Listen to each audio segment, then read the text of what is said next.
स्वागत है आपका द क्लासिकल स्टोरीज में। आइए सुनते हैं मुंशी प्रेमचंद जी की कहानी मनोवृत्ति। तो चलिए शुरू करते हैं। एक सुंदर युवती प्रातःकाल गांधी पार्क में बिजनौर के ब्रेंच पर गहरी नींद में सोई पाई जाए, यह चौंका देने वाली बात है। सुंदरियां पार्कों में हवा खाने आती हैं, हंसती हैं, दौड़ती हैं, फूल पौधों से खेलती हैं, किसी का इधर ध्यान नहीं जाता।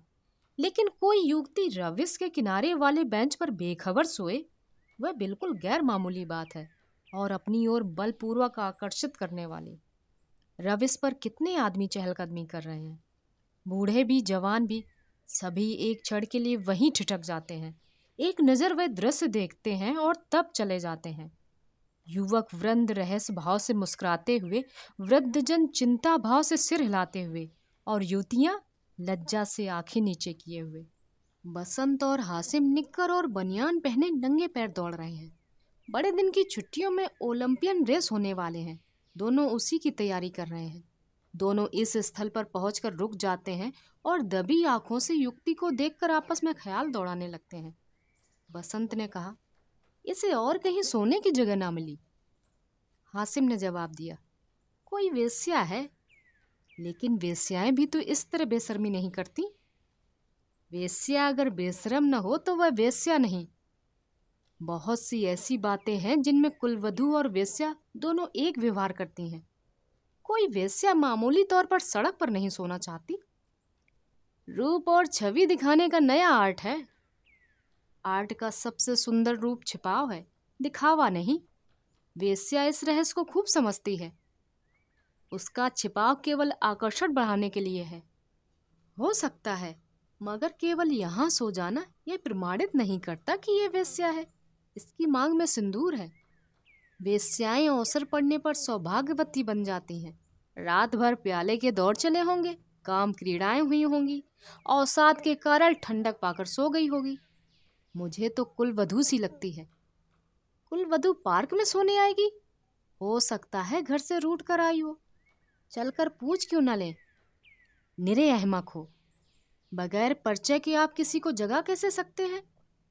आज ही चलकर परिचय कर लेंगे, उल्टे और एहसान जताएंगे।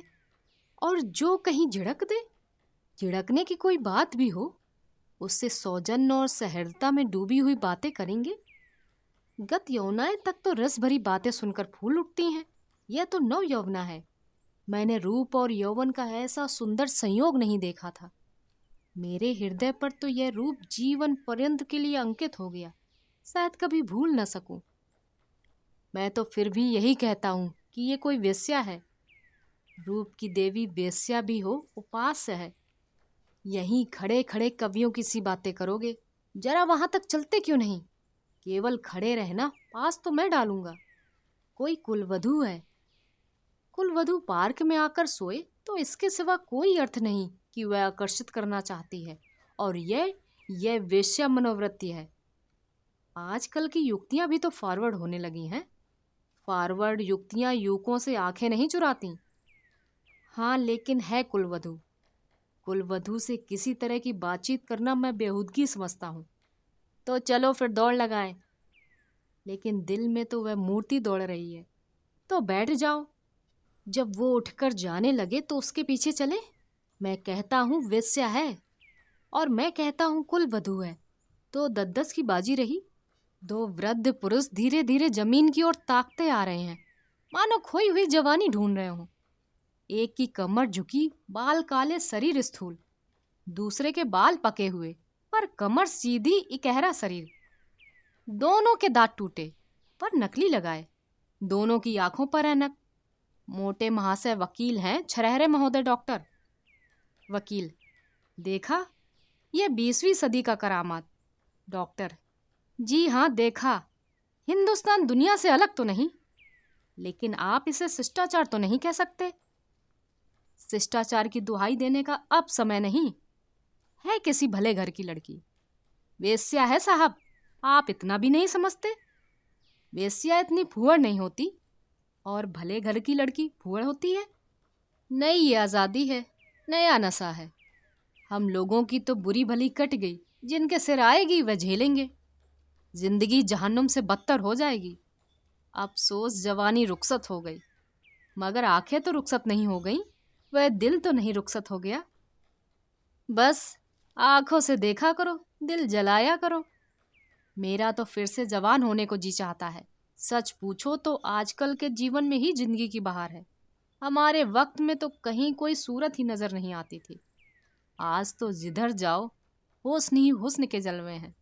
सुना है युक्तियों को दुनिया में जिस चीज से सबसे ज्यादा नफरत है वह बूढ़े मर्द हैं। मैं इसका कायल नहीं। पुरुष का जौहर उसकी जवानी नहीं, उसका शक्ति संपन्न होना है। कितने ही बूढ़े जवानों से कहीं ज्यादा अड़ियल होते हैं। मुझे तो आए दिन इसके तजुर्बे होते हैं। मैं ही अपने को किसी जवान से कम नहीं समझता। यही सब सही है, पर बूढ़ों का दिल कमजोर हो जाता है। अगर यह बात ना होती तो इस रमणी को इस तरह देखकर हम लोग यूं ना चले जाते। मैं तो आंखों भरकर देख भी न सका। डर लग रहा था कि कहीं उसकी आंख खुल जाए और मुझे ताकते देख ले तो दिल में क्या समझे। खुश होती कि बूढ़े पर भी उसका जादू चल गया। आज ही रहने भी दो।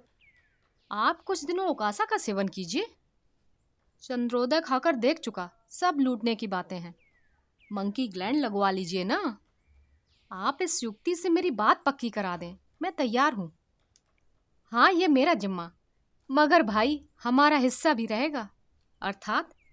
अर्थात यह कि कभी कभी मैं आपके घर आकर अपनी आंखें ठंडी कर लिया करूंगा। अगर इस इरादे से आए तो मैं आपका दुश्मन हो जाऊं। ओहो, आप तो मंकी ग्लैंड का नाम सुनते ही जवान हो गए। मैं तो समझता हूँ यह भी डॉक्टरों ने लूटने का एक लटका निकाला है। सच? अरे साहब, इस रमणी के स्पर्श में जवानी है। आप हैं किस फेर में? उसके एक एक अंग में, एक एक चितवन में, एक एक मुस्कान में, एक एक विलास में जवानी भरी हुई है। ना 100 मंकी ग्लैंड, ना एक रमणी का बाहु पास। अच्छा, कदम बढ़ाइए, मौक्किल आकर बैठे होंगे। यह सूरत याद रहेगी। फिर आपने याद दिला दी। वो इस तरह सोई है इसीलिए कि लोग उसके रूप को, उसके अंग विन्यास को, उसके बिखरे हुए केसों को, उसकी खुली हुई गर्दन को देखें और छाती पीटें। इस तरह चले जाना उसके साथ अन्याय है। वो बुला रही है और भागे जा रहे हैं। हम जिस तरह दिल से प्रेम कर सकते हैं, जवान कभी कर सकता है? बिल्कुल ठीक। मुझे तो ऐसी औरतों से साबिका पड़ चुका है जो रसिक बूढ़ों को खोजा करती हैं। जवान तो छिछोरे, अस्थिर और गर्बीले होते हैं। वे प्रेम के बदले में कुछ चाहते हैं। यहाँ निस्वार्थ भाव से आत्मसमर्पण करते हैं। आपकी बातों से दिल में गुदगुदी हो गई। मगर एक बात याद रखिए, कहीं उसका जवान प्रेमी मिल गया तो मिला करे। यहाँ ऐसों से डरते नहीं। आपकी शादी की कुछ बातचीत थी तो? हाँ थी, मगर अपने ही लड़के जब दुश्मनी पर कमर बांधे तो क्या हो। मेरा बड़ा लड़का यशवंत तो मुझे बंदूक दिखाने लगा। ये जमाने की खूबी है। अक्टूबर की धूप तेज हो चली थी। दोनों मित्र निकल गए। 2 देवियां, एक वृद्धा दूसरी नौयौवना, पार्क के गेट पर मोटर से उतरी और पार्क में हवा खाने लगीं। उनकी निगाह भी उस नींद की मारी युवती पर पड़ी। वृद्धा ने कहा, बड़ी बेशरम है। नौयौवना ने तिरस्कार भाव से उसकी ओर देखकर कहा, ठाठ तो भले घर की देवियों के हैं। बस ठाठ ही देख लो। इसी से मर्द कहते हैं स्त्रियों को आज़ादी ना मिलनी चाहिए। मुझे तो कोई वेश्या मालूम होती है। वेश्या ही सही, पर उसे इतनी बेशर्मी करके स्त्री समाज को लज्जित करने का क्या अधिकार है? कैसे मजे से सो रही है, मानो अपने ही घर में हो। बेहयाई है। मैं पर्दा नहीं चाहती, पुरुषों की गुलामी नहीं चाहती, लेकिन औरतों में जो गौरवशीलता और सलजता है उसे नहीं छोड़ना चाहती। मैं किसी युवती को सड़क पर सिगरेट पीते देखती हूँ तो मेरे बदन में आग लग जाती है। उसी तरह आधी छाती का जम्फर भी मुझे नहीं सुहाता। क्या अपने धर्म की लाज छोड़ देने से ही साबित होगा कि हम बहुत फॉरवर्ड हैं? पुरुष अपनी छाती या पीठ खोले तो नहीं घूमते। इसी बात पर तो बाई जी, जब मैं आपको आड़े हाथ लेती हूँ तो आप बिगड़ने लगती हैं। पुरुष स्वाधीन है, वह दिल में समझता है कि मैं स्वाधीन हूँ। वह स्वाधीनता का स्वंग नहीं भरता। स्त्री अपने दिल में समझती है कि वह स्वाधीन नहीं है, इसीलिए वह अपनी स्वाधीनता का ढोंग करती है। जो बलवान है वो अकड़ते नहीं, जो दुर्बल है वही अकड़ दिखाते हैं। क्या आप उन्हें अपने आंसू पोंछने के लिए इतना अधिकार भी नहीं देना चाहती? मैं तो कहती हूँ स्त्री अपने को छिपाकर पुरुष को जितना नचा सकती है, अपने को खोलकर नहीं नचा सकती। स्त्री ही पुरुष के आकर्षण की फिक्र क्यों करे? पुरुष क्यों स्त्री से पर्दा नहीं करता? अब मेरा मुंह ना खुलवाओ मीनू। इस छोकरी को जगाकर कह दो जाकर घर पर सोए। इतने आदमी आ जा रहे हैं और निर्लज्ज टांग फैलाए पड़ी है। यहाँ इसे नींद कैसे आ गई? रात कितनी गर्मी थी बाई जी। ठंडक पाकर बेचारी की आंख लग गई है। रात भर यहीं रही है, कुछ कुछ बदती हूँ। मीनू युवती के पास जाकर उसका हाथ पकड़कर हिलाती है। यहाँ क्यों सो रही हो देवी जी? इतना दिन चढ़ाया, उठकर घर जाओ। युक्ति आंखें खोल देती है। ओहो, कितना दिन चढ़ाया। क्या मैं सो गई थी? मेरे सिर में चक्कर आ जाया करता है। मैंने समझा शायद हवा से कुछ लाभ हो, यहाँ आई, पर ऐसा चक्कर आया कि मैं इस बेंच पर बैठ गई। फिर मुझे कुछ होश ना रहा। अब भी मैं खड़ी नहीं हो सकती। मालूम होता है मैं गिर पड़ूंगी। बहुत दवा की पर कोई फायदा नहीं होता। आप डॉक्टर श्यामनाथ को जानती होंगी, वो मेरे ससुर हैं। युक्ति ने आश्चर्य से कहा, अच्छा, वह तो अभी इधर से गए हैं। सच? लेकिन मुझे पहचान कैसे सकते हैं? मेरा अभी गौना नहीं हुआ। तो क्या आप उनके लड़के बसंत लाल की धर्मपत्नी हैं? युक्ति ने शर्म से सिर झुकाकर स्वीकार किया। मीनू ने हंसकर कहा, बसंत लाल तो अभी इधर से गए हैं। मेरा उनसे यूनिवर्सिटी का परिचय है। अच्छा, लेकिन मुझे उन्होंने देखा कहाँ है? तो मैं दौड़कर डॉक्टर साहब को खबर दे दूं? जी नहीं, मैं थोड़ी देर में बिल्कुल अच्छी हो जाऊंगी।